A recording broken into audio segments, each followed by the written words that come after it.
All right, we're going to do a quick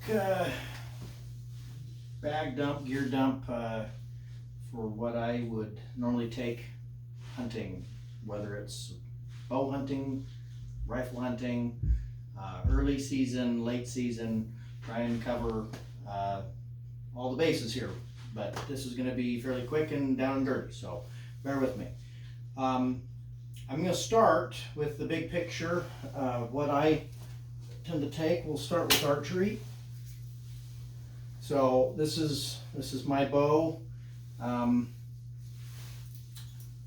and release, arrows. Obviously, you're not going to get very far without that if you're archery hunting. So a couple features here that I personally recommend when it comes to setting up a bow like this. I'm looking for the lightest and the fastest bow that I can get with the highest let off that I'm comfortable shooting. Personally, I like the PSE Stealth Carbon Air. This is an older model, but it's still one of their lightest ones they ever made. Reasonably short brace height, still a pretty fast bow, all else being equal. There are certainly faster and even quieter bows in the market today, but so something you could kind of be looking for if you're shopping for a bow. You're going to need a sight, you're going to need a rest, you're going to need somewhere to manage your arrows, and you're going to need a release. Those are the most important things you're going to need when it comes to archery hunting. For the rest, I like some sort of a quality drop away rest is the style that I personally like. And this particular one's the QAD HDX. It's been quite accurate for me. For a sight, I mean, there's lots of options. This one's got 3 pins. The bottom pin is a floating pin that can be adjusted on the fly to whatever yardage is necessary. I have a little chart. You're not going to be able to see this close that shows what yardage it corresponds to. So I have 2 fixed pins, one at 20, one at 30, and then I can go down to 60 or even 80 or whatever was my max range. I've got on this particular sight, this is an IQ sight. It has what they call a retina lock. It's got a little floating kind of bubble in there, if you will, that when you line up the peep with that and you're in the right position with your hand, and you're able to recognize it if you've got the same hold, the same anchor point every time, and that really is going to be have a big effect on your accuracy. Arrows, I like as thin a carbon arrow as I can get. You'll notice that they actually have, for a typical broadhead, you're going to have to actually have some sort of reducer down. So these are really thin diameter arrows. So I'm going for as thin a diameter. I feel that they have less resistance when they're going through something. So you get more penetration that way. A lot of this is personal preference. The bow shops will set you up with the right lengths depending on your arm reach and those kinds of things. Picking the right broadheads, all that stuff is a lot of personal preference. I do like these Grim Reaper expandables. They've worked well this past couple of seasons. I made this quiver just because I didn't really find anything that was comparable on the market. It's quick detach. I can attach it to my pack if I don't want it on there. I like, you can buy different things that allow you to stabilize the bow further out. That's effectively what it's doing, but it's also the quiver, so it's playing double duty. It gives it something nice to kind of rest on if I'm not, actively in hunting mode at the moment. I just need a break or whatever. I don't have to set the bow down. Anyways, it's just, I like it. It works for me. There are different things like this that you can find that's going to fit your particular hunting style. So that's the bow. I'm going to set that just off to the side here. The release is, again, it's going to be largely personal preference. I like something that has a lot of movability. I mean, they've got kinds that are, you know, just a strap. They've got kinds like this little ball joint in there. Again, a lot of personal preference. Some bow shops will let you test out different ones, but get the right release, and then I'd say just stick with it once you pick it, because it's hard to kind of shift away from it. Okay, so that's archery. Shifting to rifle. This is an example of one of the rifle setups that we use regularly. I'm primary functions for the rifle is you got to be able to hit what you're aiming at. So what allows us to do that is several, I would say, fairly essential features. Got to have some sort of a rest here.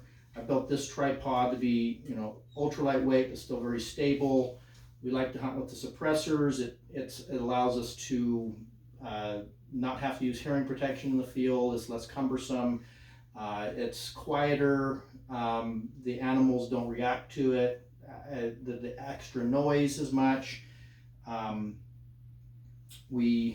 like to use a scope that allows me to dial for the yardage. And so you'll see on my rifles, I always have some sort of a chart that corresponds to the number of clicks.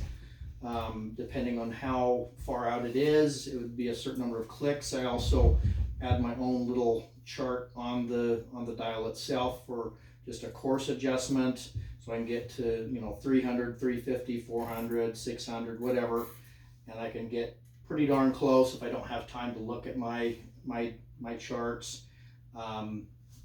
It's got the side focus parallax adjustment. It's got the on the other side you've got the windage adjustment, so you can adjust for windage.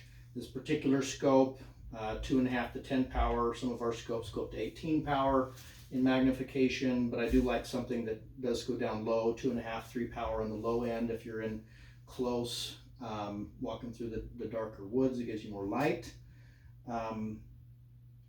This particular rifle is a 6 Creedmoor, which is very similar to the 243 Winchester.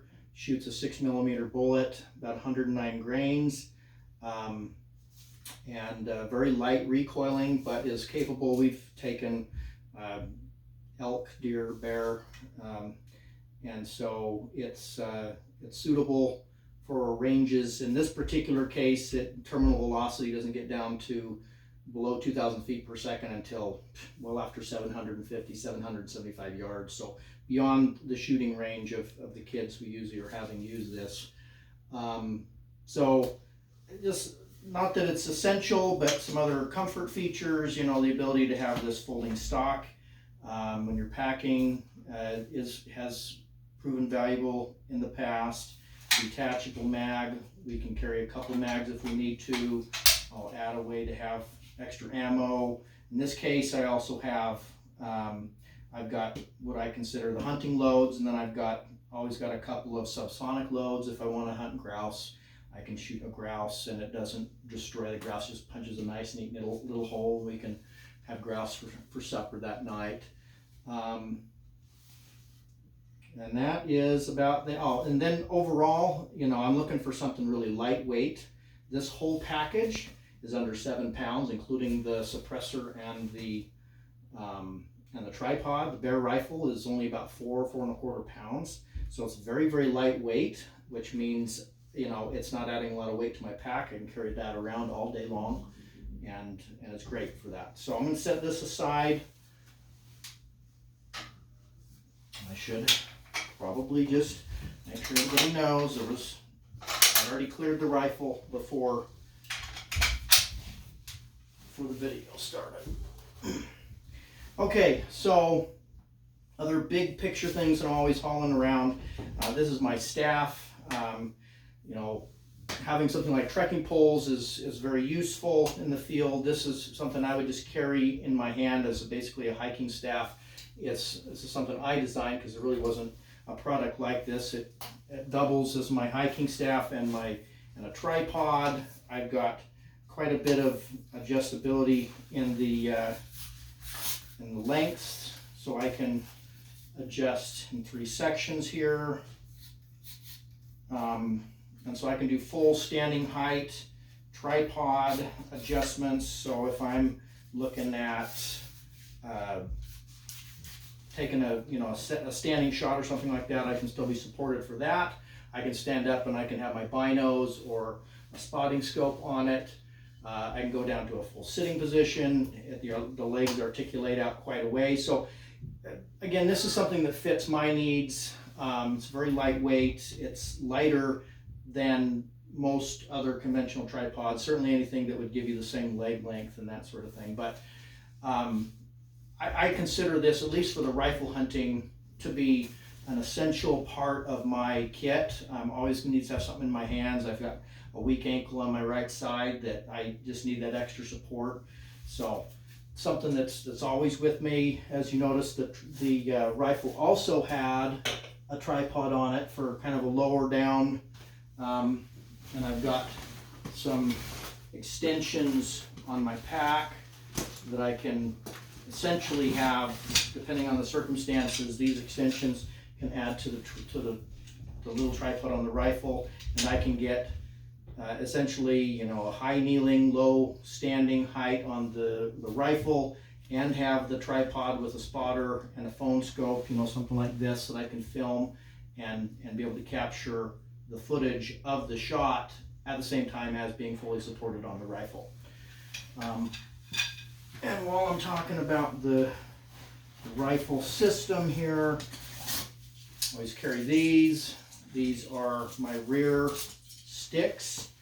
And so what these allow me, and especially the kids, to accomplish is we can be fully supported in the rear. So when it comes to shooting accurately, especially under very tense and adrenaline rush type conditions, as it is with hunting, you need something under the rear of the rifle. So the front of the rifle is supported on the tripod, the rear of the rifle is supported on the back. In fact, I'll just show that here, because it's very important to understand. This is something that I would say a lot of hunters, even experienced hunters, will disregard, the need to have the rear support all the time. So you can get under this, and you can have these legs in a variety of positions, and you can get down in, and there's a little bit of a fiddle factor, and you do have to have some practice. You might have to turn your hat or something like that to get in comfortable. But we've been able to have these kids, 10, 12, 14-year-old kids taking 200-300 yard shots from a high kneeling position that they wouldn't have been able to take because they can use this. I've taken shots on small game out to 400 yards, head shots from a full standing height with this setup, and they can expand out to full standing height, whatever is necessary, and I just keep them readily at hand. So they also, multi-purpose being the name of the game, they're also the poles for my hiking umbrella as well, which I have in the pack. So, okay, so that's the rifle, that's the bow. Set this aside again. I'm just going to double check that we still got the film going here. Okay, so moving on to what I would consider, I would say probably the next most important thing, and that's what you're going to be wearing. So what I'm wearing pretty much 4 seasons now is a pair of good boots. These boots have literally got, 200-300 miles on them. They've gone through almost 3 full seasons. They're putting a lot of miles on them, and the Vivos Barefoot, they got the Michelin soles, and they've been holding up well. I've started getting some splits in the sides that I've Tried some shoe goo to fix, and it seems to be working reasonably well. They're very comfortable. They're not waterproof, but they do allow my feet to breathe fairly well. And so if I'm expecting to be in really wet conditions, I will basically wrap them in a Tyvek sheath, if you will, that's just kind of duct taping. I didn't grab one of those that's been used, and I can usually get 20 miles or so out of, if I wrap it in Tyvek, that usually get about 20 miles for one of those, but that's usually mostly applicable in the early spring when we're bear hunting or something like that. So anyways, good pair of boots that fits your feet well. It's essential. I like to run with a good pair of gaiters. It keeps my boots clean, keeps my lower pants clean, keeps my socks clean, keeps the ticks away a little better. These are cheap Amazon ones. Unfortunately, most gaiters, the problem with any gaiter, really, I believe, is the strap on the bottom is what's going to wear away first. And I just have not found a good one that solves that problem. There's a few that, you can buy extra straps and they have a way to take them off, like this particular one. There's a way to adjust it, but it's sewn on one side. And so when that strap goes, it's pretty much worthless. We have had some success basically putting in grommets on these. And this one we haven't done it yet, but you can add a grommet and then you can put a zip tie or something else, a piece of paracord underneath it to hold the bottom of the boot. But it's never perfect, but always I like a pair of gaiters. I like to run a pair of knee pads. These are just cheap $5 knee pads from Walmart, painter's knee pads. I'm constantly in the field kneeling down to tie a shoe, check something, check a track, look at some scat, whatever, take a break, look through my binos with, a more steady position, always on my knees. And so having some knee pads really makes a big difference for that. A good hat is something that is an essential part of my kit, just being able to block the sun. It's also what I hold my headlamp on. We'll set that off to the side. When it's summertime, the pair of pants that I wear is the same pair of pants that I've literally worn for pushing, I say 5 or 6 years now. I mean, I can't tell you how many hundreds and hundreds of miles these pants have done. They're a company called GoRuck, and these are their Challenger pant, and they offer a lifetime warranty on these pants. This is actually the second pair in probably 7 years. The first pair, after a few years, had blown out the zipper on the side. You can see that this one's already started to have similar problems, but again, I'm talking hundreds of miles of use. So I'm about time to send this back in and get another brand new pair of pants. And I can keep doing that virtually indefinitely. Good quality pair of pants, but I just put a lot of use in them. They're super thin, super lightweight. They're only 10 ounces, 9.5 ounces, which is lighter than pretty much anything out there. I've never gotten holes in the knees or anything like that. I'm constantly going through really sharp stuff. So they're a good pair of pants for that early season, up to about early to mid-October usually is when I'm wearing those. I get into later season, I like something that's got some insulation to it. It's a little bit warmer. These are just a cheap Wrangler with a fleece lining. So we're going to be going out tomorrow morning. This is exactly what we'll be putting on. Thin belt, and yeah, I mean it's just really a simple, cheap, almost disposable pant. But I mean, I've gotten 4 or 5 seasons out of this one pair of pants. I did get one rip, a tear. I tore it on a piece of barbed wire, and I threw a piece of duct tape over it, and that duct tape has literally been on there now for 2 years. So it's underneath my gaiters, so it doesn't get a lot of extra. It's even helped through the wash, to be honest with you. So I always have some extra paper towels in my pocket. That's what that is. Okay, for my top, I like to have, this is something I started doing about 2 years ago now. I will have a mesh base layer, and that mesh base layer is, it pound for pound, it does, I don't know, it's almost like magic. The little mesh holes, they trap heat in. As long as you have something over the top of it, it really does a lot for keeping you cool or warm depending on the circumstances. So I'll have that, and then over the top of that I'll have a very thin base layer. This is a nylon shirt. I mean, you can see it's almost see-through. It's super thin, but for whatever reason it's a type of fabric that's not snaggy. So I mean, I've literally worn this shirt for over 10 seasons, and I can't, I mean, there's some just general just wear marks a little bit, but overall I can't, there's no snags in it.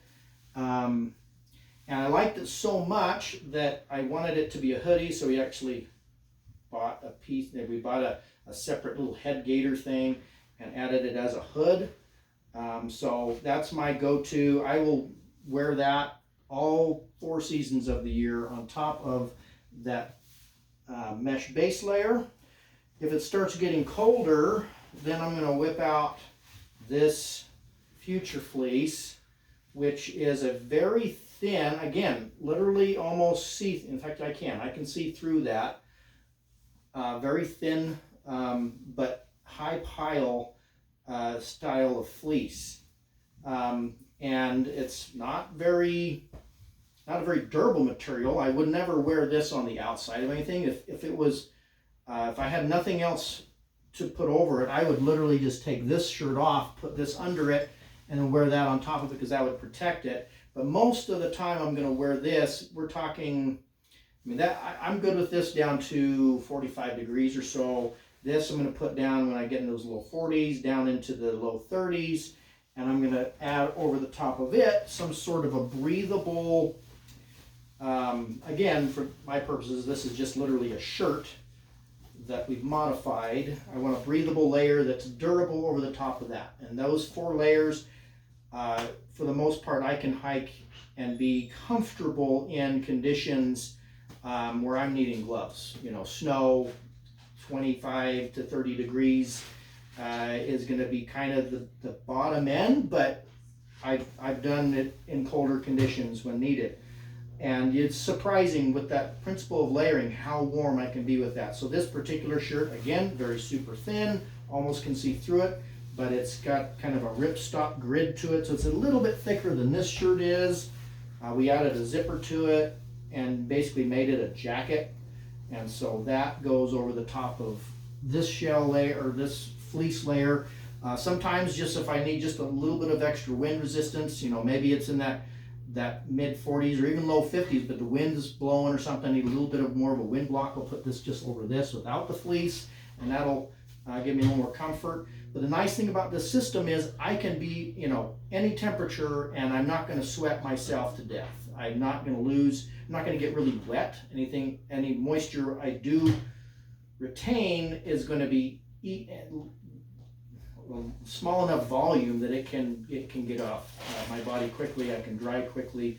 It's that moisture that gets trapped against your skin that oftentimes make you feel uncomfortable. It makes you feel colder than needs be. And you know, if you're going to have a problem in the woods, it's usually because you get wet and then you get cold, and it's really hard to regulate your body temperature when you get really wet. So I try and avoid fabrics that are going to just trap all that moisture. I want that moisture to be able to expel with the heat of my body. It's pushing that moisture out.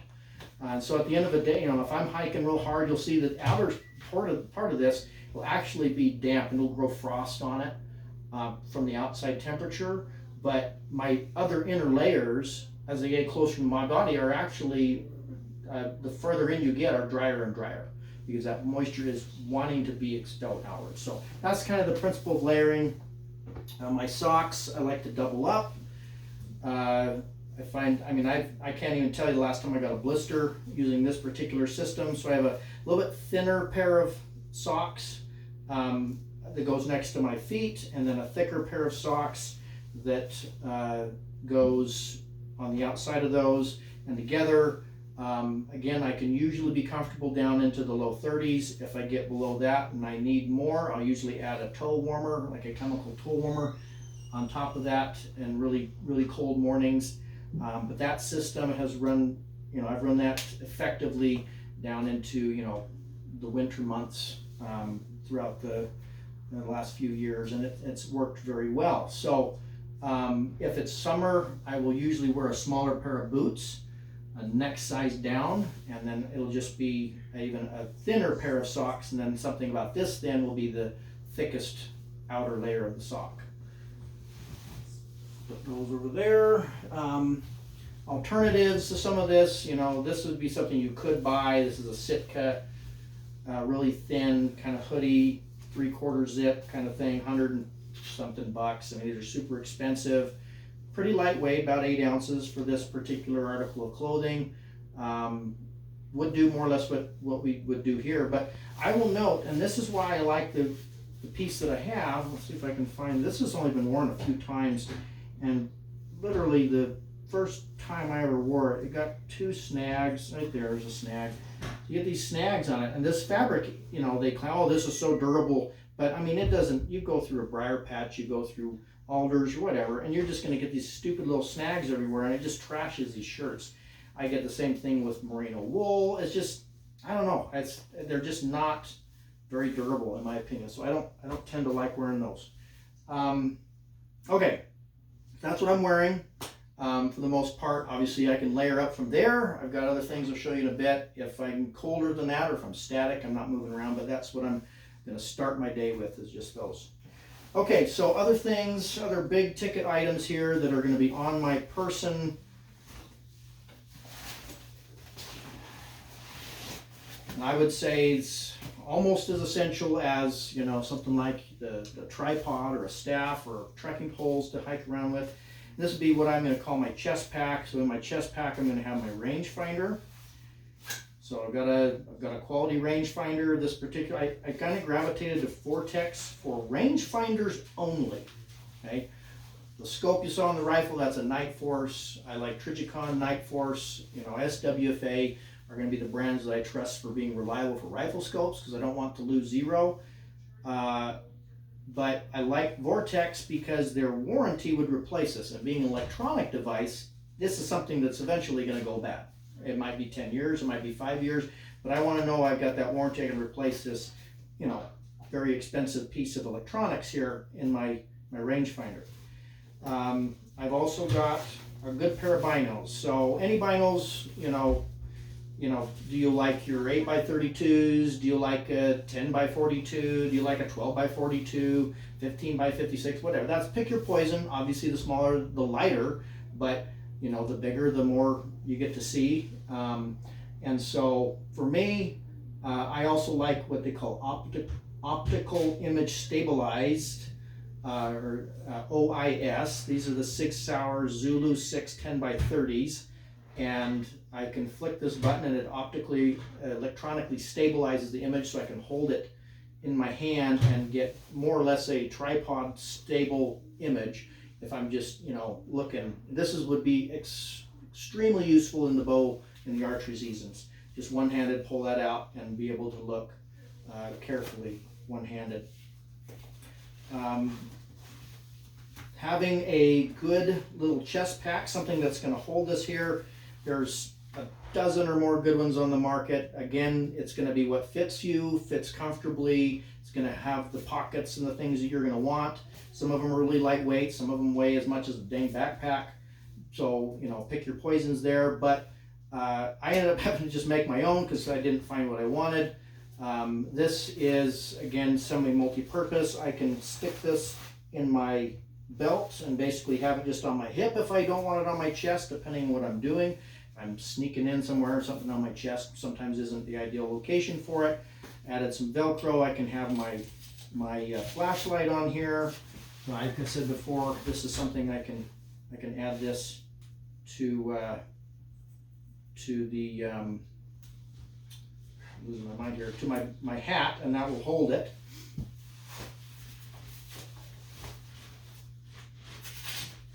It's also got my knife. This would be my primary knife. I do have a small multi-tool in my kit as well, but this is a Havalon knife. I've got replaceable blades in my kill kit, and I keep a little bit of wind checking, basically talcum powder in a small vial there. I've got a little pocket back here. I can keep my mouth reed calls. Got a couple of those, and then my rangefinder. And this particular one, I designed it, I can just mount. I can buckle it into my chest strap on my backpack, so it doesn't need any other straps or things, or these straps come out and I can put it around my neck and around my waist like a regular chest harness only. So I'll set that aside. This is a sit pad. I can fold it in any configuration and have something to sit on. That is also my scabbard, if you will. So that basically mounts on my backpack. It's my little scabbard. I can have my rifle in here, and I can have the rifle out in front of me, hands-free or behind my shoulder, and allows me to carry the rifle without having to have a sling. A little bit quicker for the deployment, a little bit safer in my mind to have it that way. But it also offers me a little shooting pad. I can fold this out and have something to lay on. Especially, this is super useful for the kids. We don't want to lay in the, if you've got some thorns on the ground, or really sharp rocks, or maybe it's really wet ground or snowy or whatever. You just lay that out there. They can get down in a more comfortable position, and they're going to be able to make a more accurate shot. And so anything I can do in that regard is always an advantage. And at the end of the day, it's not really a big weight penalty. It doesn't weigh very much, but it's something I might carry anyways. It's something that I can sit on, because being able to sit comfortably for, you're going to be more, you're going to be better at your glassing if you are more comfortable when you're sitting. So that's on my left side. On my right side, I have a similar little sit pad, if you will, that I use to hold various optics, or just little things. I keep a pair of gloves in there if it's cold, spare battery or something, a little, garbage bag, whatever. This is the spotting scope that I'm going to have most of the time. It's the Swarovski little compact. It's a 17 to 55, I think, zoom power. But the reason I gravitate to this, it's a very high quality glass, so you get a very good bright image, but you also get a very wide field of view. And so oftentimes you'll see me with my staff, and I'll be walking around with it mounted just like that. And so I can, if I see something that I want to check out, all I have to do is just lift this up, and I'm right there. I can have it fully extended. I can do it standing, or I can go down to a kneeling position if it's shorter. I've got a lot of options, and it's just, I don't have to undo my pack to get it out. It's just right there. I just pull it out, and it's away I go, and it's very convenient. I look at more things, and I'm able to analyze things quicker. Having something like this phone scope on my phone all the time, I can just pop that off and put that on there, and I can video or take photos of whatever it is that I am looking at a distance. And so that's been a huge advantage. We like to be able to review the footage with the kids and help them see, how they can be better at their shooting, be able to recognize what the animals look like when they're moving through the woods and all different things, and having those videos has really become a huge advantage. So I'll set that off here. Okay, so I'm going to get then into, while I got it out here, let me show you a few things that I'm not going to regularly carry unless I'm backpacking somewhere. So this would be my sleep system. I'm not going to undo it. I have shown this in other videos. It's basically a hybrid mummy bag system that we've designed that mounts to my Thermarest mattress. And so I get some redundancy. It has a down quilt layer, and it also then has a synthetic layer as well. I can fully zipper in. It's wide enough volume that I can actually change my clothes inside it without having to get out on really cold mornings. Very comfortable sleeping setup. This is probably about 3.5 pounds, and this includes the pad is already integrated into it, and the shell of it, the bivy sack, is more or less integrated into it as well. And so overall, yeah, I could go lighter, and there, depending. This right here, what you see is something that would get me down into -10. We're talking extremely cold conditions way colder than I would normally be hunting in, and would be suitable for that. As you can see the size of this backpack, it's not going to really fit in there very well. I can and have gotten this and my hunting stuff in for an overnight in this pack, but the most likely thing that I would do is I would put it behind or between the pack and the frame. The pack separates away and I can set it in there. I'm going to double check that we're still filming.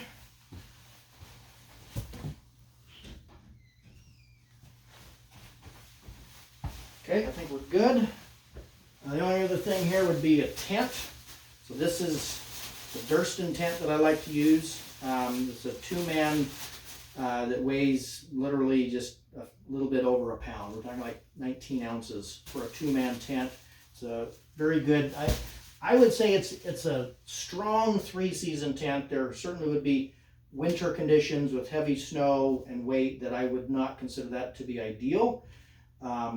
But most of the rest of the year's conditions, this is going to be a great tent. It breathes well. It's Dyneema, so it's very light, and we've used it effectively. We've got several of these tents, and so we just take one tent for every 2 people in our party, and they've worked great.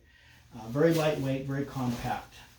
Most of the time, though, if I'm solo or just me and one other person, I will take this Dyneema tarp. And in this little kit, I've got ground cloth, I've got the tarp, and I can pitch this. So my staff here also is my tent poles. So these legs come off, and so I can have basically trekking pole height tent poles. And so you can, a good tarp is a good addition to any kit. I've stopped really taking these unless I'm going in further than 6 or 8 miles in, and that would prohibit me from getting out in a reasonable amount of time. If I'm just day hiking, I have not been taking it as regularly. But again, it's condition dependent. If I'm potentially expecting a lot of moisture, having a tarp that only weighs this only weighs 6 ounces, so it's not a big weight expense.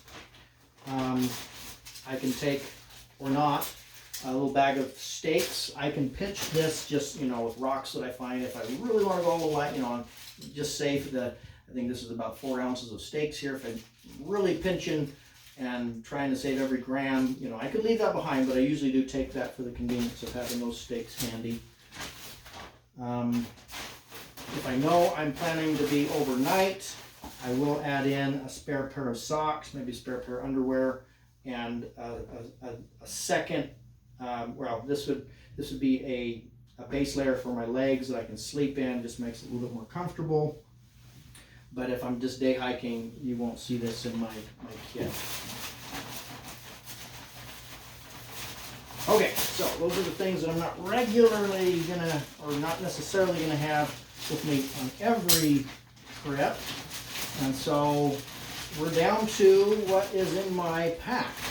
At this point, I'm not seeing anything I'm forgetting here. I'll set that off to the side there, and then we'll just take a look here at the pack and we'll be done. Okay, so outside in, I like taking just disposable water bottles. I mean, these are just straight from Walmart, and I take 4 of them on a typical day. I also have a water filter. And that allows me the flexibility to, I can just, if I get back to the car, I'm on a short jaunt, I can just, I've drunk 2 of them, I can just swap those out for 2 more. That's pretty quick. But I do have the water filter. If I've got no water sources, I can do that. If it's winter time, I'll usually have some toe warmers. If I'm rifle hunting, I'll have some extra ammunition. If I am, these are now things that I would just pretty much have with me all the time. I'm going to have a couple spare batteries. One battery would be for my rangefinder, spare rangefinder battery, 1 battery for my image stabilized binoculars, and 1 spare battery for my flashlight. And I will say that flashlight with these 18650 batteries will literally last. I mean, we're talking 3 days, 4 days at the moderate level setting. I mean, so I can get a lot of life out of these. But if I really need, if it's late and we're gutting an animal or something, and I turn it on a semi-high setting, like the second highest setting or something, you know, I might need that second battery after about 12 hours or something. So I have it so I have the convenience. And sometimes these batteries can go bad. I like to have some sort of satellite communication device. I like to have a spare portable charger. I've got a rear cap if I end up carrying the rifle separately. That's everything there. This is something that I've started carrying here in the same vein as having those sticks. If we need to get down into the low prone position and make a good shot, having something like a squeeze bag is really useful. And you can just make a squeeze bag out of anything, literally taking a sock and filling it with sand on site if you need to. And that gives you something to adjust the height of the back of the stock. You can rest the stock on it as you get comfortable to make that shot. But I decided I like multi-purpose again, so this particular sock is actually filled with about a day and a half worth of calories in the form of seeds. So we're talking like small pumpkin seeds, just little green bits and pieces of walnuts, so nuts and seeds and different things that I keep in a Ziploc bag. So I consider this to be my emergency ration. If I'm hunting and I get something and I've already shot what I need to shoot, then I would be free to eat the rest of this effectively. But I also, it's not convenient to eat out of that, so I wouldn't open that up unless I really needed those calories. But I always have some reserve calories, and so it does double duty. I carry a poncho that we made. It's really lightweight, thin sil nylon, sil poly. I think this one, we've made them out of sil nylon or sil poly. I think this one's a sil poly material. This is going to be so actually this is my umbrella, and this is my poncho and my rain kilt. So so I've got my rain scabbard effectively for the rifle. I've got my actual poncho that covers over my pack and the rifle. This is what I tend to use the most. If it just starts pitter-pattering, I'm going to pull that poncho out and just throw it over me as quick as I can. And then a rain kilt. If I'm hiking in the rain, I need to keep my lower legs, or my upper legs, as dry as possible. I'm going through a lot of wet brush. I can throw this kilt out and that around my waist, and it's very useful. But it also is, again, kind of double duty in that I can now have a ground cloth. I can throw that down if we're trying to stay dry. And we need a place to set things, or I need a place to lay out for getting, get a shot ready or something like that. These are fleece booties that we made. So these go over the top of my boots. And I'll tell you what, these are just absolutely amazing in how much warmth. I mean, I can go, if my feet are getting cold, my toes are starting to get cold, and let's say 30 degrees, I'm sitting for a while, I can put these on and I can double the length of time I can sit. I can go down into the 20s or the teens a lot more comfortably. So having these little fleece booties, they also make walking quieter. Something like that would be useful for archery season because they would allow you to sneak in on something a little bit easier. You don't add a lot of weight. I do carry in the winter months, part of my kill kit is these glacier gloves. They're waterproof. They're neoprene, so they're they don't breathe at all, but I have the dexterity I need to gut an animal. They can get completely covered in blood, but they won't soak through. Very useful when it's cold out. Nothing worse than having cold fingers when you're trying to use a sharp knife. Okay, so that's everything in the outside pockets. Going into the pack here. Again, really cold months, I'm going to have a pair of mittens. I do have these gloves, and depending on, so the mittens are not good for shooting. And so if I'm in a situation where we're most likely going to actually be shooting and I need the dexterity of the gloves, I'm going to have the gloves, but they're not great for hiking. Your hands will get cold, especially if you're holding things. I've got some holes cut in so I can still do fingers, the tip of my finger, and I can still manipulate my phone. I can still have, again, the dexterity and the feel of the finger on, a really light trigger pull. So keeping my hands and feet warm is definitely a top priority, and so having some lightweight options for that is a big deal. Lots of extra paper towels, multi-uses, obviously for going to the bathroom and cleaning up, blood messes after gutting an elk, whatever it might be. This is my outer shell. This is a thin rain jacket. This one weighs about 14 ounces, something like the Sitka Dew Point we can use as well. It's not quite as quiet. This one's a really quiet fabric. The Sitka Dew Point, by comparison, would be about 11 ounces, so 3.5 ounce weight penalty over this, but this is quieter, so I tend to use that more. So I will throw this on. So just a quick side story. 2 weeks ago, we were hunting. It was in the high 20s. The wind was blowing pretty good, and we were chasing some elk, and we ended up doing about 8 miles that day. And part of it was no snow, part of it was snow up to my hips. So I mean, it's varying conditions. We climbed, and we were up. We started at about 7,000 feet. We ended up about 10,000 feet. So I mean, we were all over the place and working way too hard. But I did not have anything on that day, anything more than what you see here. And then when it got really windy and cold, I added this one layer. No extra insulation, just this, and I was fine for the rest of the day.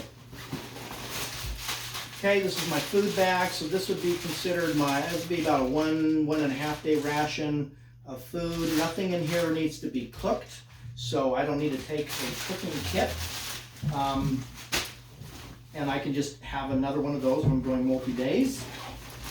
This is my kill kit. In here I've got a way to replace my Havalon blades. I've got spare Havalon blades. I've got a couple of Argali game bags, which are the lightest game bags I've found. I've got some spare rubber gloves. I've got some long birthing gloves, like that you'd use for, like a vet might use. I got a lighter, a few incidentals like that just are useful when you're gutting an animal or needing to process an animal. Main thing we end up using, the way we do it, is we'll have garbage bags. So we'll have a quarter, take the quarter, put it in the garbage bag so it keeps it clean from the dirt and it's not going to let blood out. And then we'll put that inside the game bag, so the game bag will protect the garbage bag from getting punctured, and then that can go in the pack or between the pack and the frame for the haul out. And then I've got my clothes. So for most of these winter day hikes, I'm going to have a nice puffy, and this is a Stone Glacier puffy here. A very expensive article of clothing. I mean, we're talking $300-400 for this. But it's worth its weight in gold. If it's cold out, this one article of clothing is what's going to get you warm.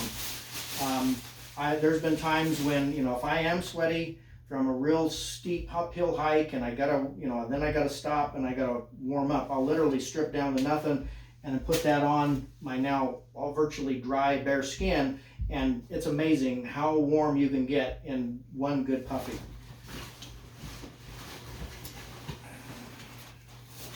And these are the rest of my clothes.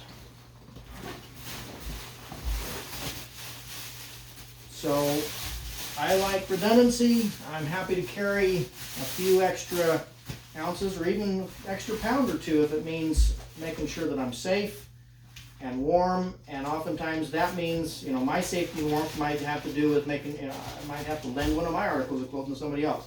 So I've got a fleece, very lightweight, thin fleece beanie. I've got a Polypro thermal bottom. So this is something you can buy at like Army Surplus. We cut the bottoms of the legs off, made it into shorts. I mean, these are like $7. So kind of expendable, but they're super durable, super warm. And I'll throw that over the top of my pants if it's really cold, especially if I'm sitting around, and extends my cold range considerably.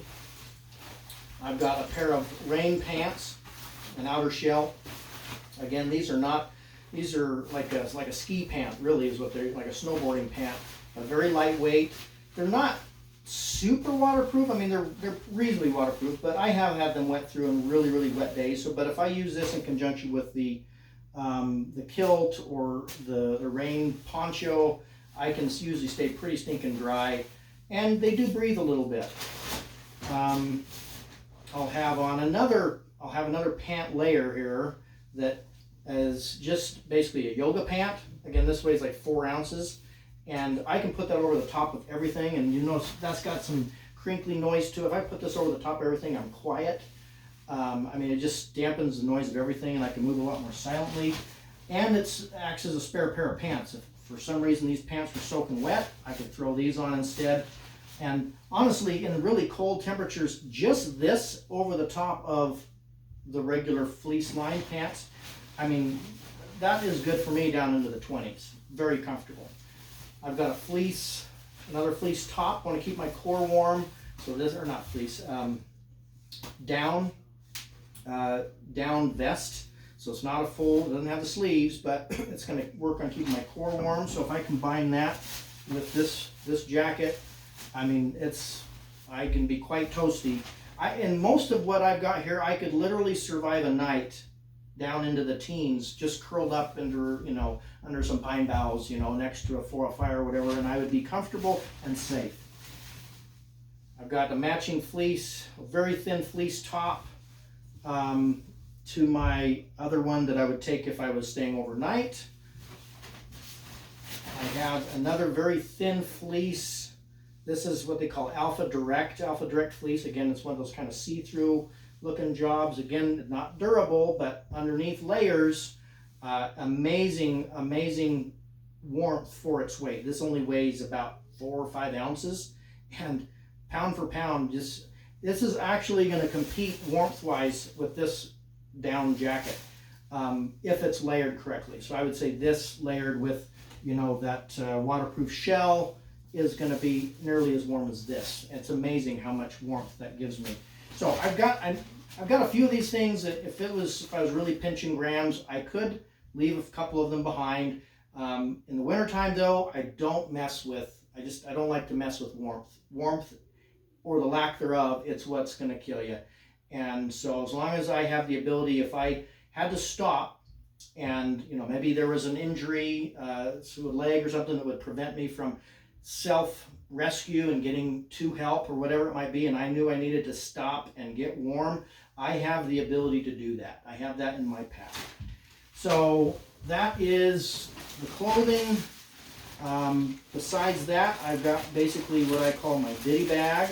I'm not going to go through the total contents of that, but it's going to be things like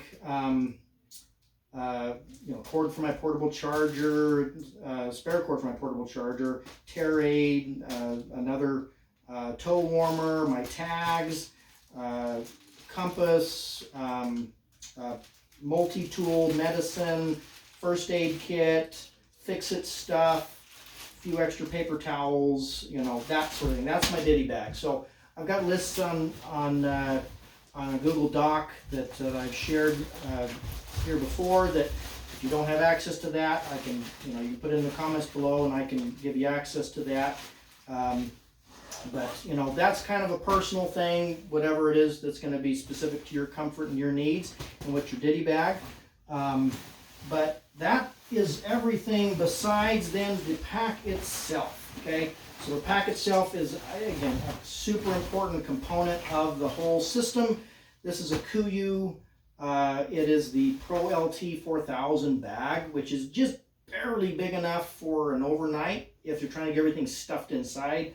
Ample if you're using the frame to bag interface. It's very comfortable for me. I've worn this particular setup now for, I don't know, 6 or 8 years. It's got a lot of modularity. I've hauled a lot of weight out with it. I've hauled what you see here plus full elk quarters, on big bulls, which weigh 70, 80 pounds, even, once you start adding in hide and bone and things, it might be pushing 110 pounds in what you've got there, plus the extra stuff here. I mean, this is a hauling machine, but that's what you're going to need. You never know what you're going to have to haul out. So a good quality pack like this, this setup here weighs about 3.5 pounds. I see people every day that say, hey, I've got an ultralight setup, and then I look at their pack itself weighs 8 pounds or 6 pounds or something like that. You can go lighter and not sacrifice on the functionality. I could get this lighter, to be honest. I could have just the frame and a Dyneema bag or something, but I do like the pockets. The pockets really help me organize, and that when I'm in hunting mode, time is of the essence. You're trying to move quickly and do things efficiently, and so I think it's important. It's a weight penalty that I'm willing to sacrifice to have some of the functionality of this extra weight. But there's a few brands that you could think about that would do the same thing. Stone Glacier has some good packs. Seek Outside. But I like these KUIU packs. They've done the job for us. So anyways, any questions, comments, put them in the notes, the comments below. Sorry this was a long one. Tried to get as much information here as I possibly could crammed in. Yeah, thanks for watching.